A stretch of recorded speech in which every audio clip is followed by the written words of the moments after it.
Ljudevitom kroz arhiv. Zovem se Ljudevit i imam 6 godina.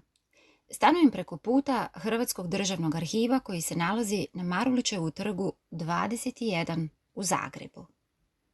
Svako jutro na putu od kuće do vrtića prolazim pored te velike i lijepe zgrade u koju bih tako rado zavirio. Htio bih znati čemu ona služi i što se u njoj nalazi. Stalno se pitam može li se tamo ući i zašto na krovu zgrade mudra sova čuči.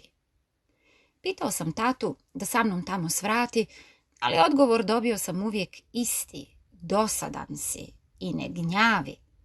Promrljao je tek nešto sebi u bradu, u zgradi je arhiv i tamo ne idu djeca, čak ni ona od tebe veća.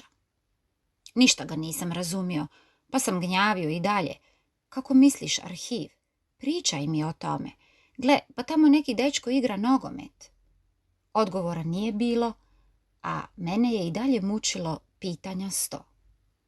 Kužio nisam ništa u arhivu, što mi je stvaralo nervozu živu. Mojim mukama došao je kraj kada nas je posjetio moj djedica Mirko, koji inače živi u Zadru. Odmah smo se dogovorili za posjet arhivu, pa sam mogao biti na miru.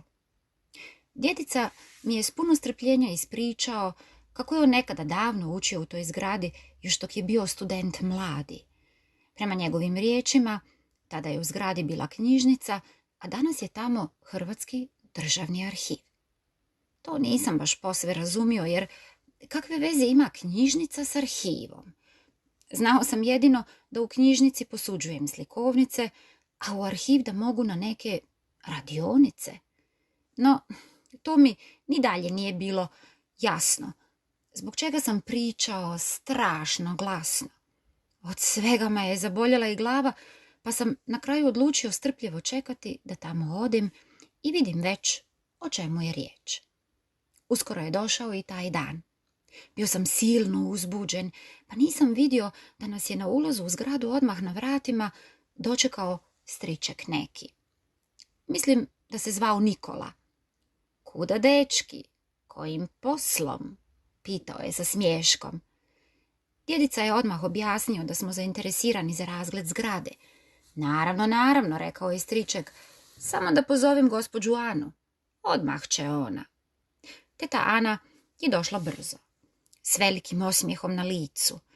Odmah me upitala kako se zovem i jesam li prvi put u arhivu. Na to je nadodala da imam lijepo ime, te pitala znam li što ono znači. Iskreno rečeno, nisam imao pojma o značenju imena svoga, ali sam i pored toga promucao. Pa naravno da znam. Slagao sam i to nije bilo lijepo. A onda sam od silne treme počeo lupetati sve i svašta, za što je kao i uvijek bila kriva samo moja bujna mašta. No lagati nisam više smio. Morao sam se koncentrirati i pozorno slušati priču o arhivu. Zato sam i bio tu, zar ne? S razgledom zgrade započeli smo u velikom predvorju. Teta Ana ispričala nam je da je zgradu projektirao slavni graditelj Rudolf Lubinski uz pomoć vrijednih obrtnika iz Zagreba. Bilo je to još prije više od 100 godina. Također je objasnila da je nekada davno u ovoj zgradi bila smještena knjižnica koja se s vremenom preselila na jedno drugo mjesto. Danas se u zgradi nalazi arhiv u kojem se čuvaju važni dokumenti iz naše povijesti. U njima je zapisano puno toga što se dogodilo u prošlosti, a ponajviše kako su ljudi živjeli i što su sve radili. Iz njih možemo doznati i neke važne stvari o našim obiteljima, poput imena i prezimena naših predaka, njihove datume i mjesta rođenja i sl. Tako sam i ja usput doznao značenje svojeg imena Ljudevit, što znači gospodin. Zamislite, ja gospodin. Obilazak arhiva bio je jako uzbudljiv. Teta Ana nas je vodila iz jedne prostorije u drugu. Tako smo prvo bili u profesorskoj čitaonici, u kojoj su nekada davno radili profesori, prema čemu je ta prostorija i dobila svoj naziv. U njoj sam vidio jako lijepi namještaj iz tog vremena, fotelje, kristalne lustere i lampe, ali i umjetničke slike s kojih neko staro vrijeme diše. Nakon profesorske čitaonice zavirili smo i u kataloge, u kojima su smješteni ormari s puno malih ladica. U njima se čuvaju kartice sa naslovima knjiga i imenima onih koji su ih napisali. Ormari su u arhivu ostali još od vremena knjižnice, a danas služe kako bi se svima koji dođu u posjet arhivu moglo pokazati na koji su način nekada davno ljudi naručivali knjige u knjižnicama. To je stvarno fora što se zbilja vidjeti mora.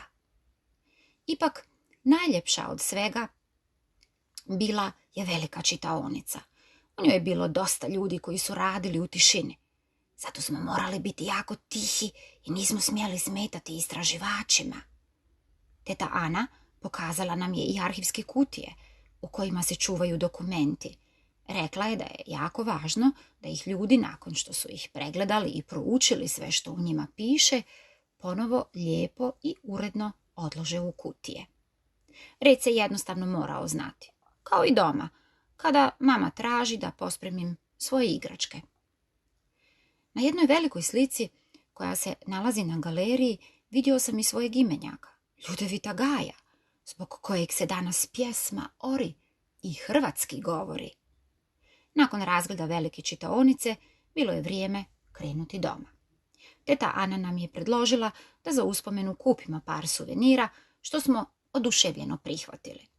Djedica je za mene kupio repliku najstarijeg dokumenta u arhivu iz 999. godine i magnetić sa škrinjom povlastica u kojoj su se čuvali najvažniji dokumenti naše domovine, dok je za sebe kupio knjigu i jedan DVD o Zagrebu. Nakon toga smo se pozdravili s teta Anom uz obećanje da ćemo ponovo doći. Djedica zato da bi istražio neke važne dokumente, a ja možda sa školom koja za mene počinje u rujnu. Bilo bi lijepo opet razgledati zgradu i možda sudjelovati u nekoj od radionica o kojima nam je teta Ana također pričala. No, tko zna, možda još uspijem doći i s vrtićem. Sutra ću im svakako o tome sve ispričati. Draga djeco, nadamo se da vam se priča o Ljudevitu svidjela.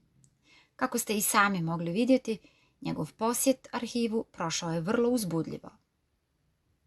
Zato, ako želite s nama podijeliti neke od dojmova o slikovnici, pišite ili nacrtajte nešto zanimljivo što vas je posebno dojmilo. Pišite i šaljite svoje uratke na našu adresu edukacija@arhiv.hr.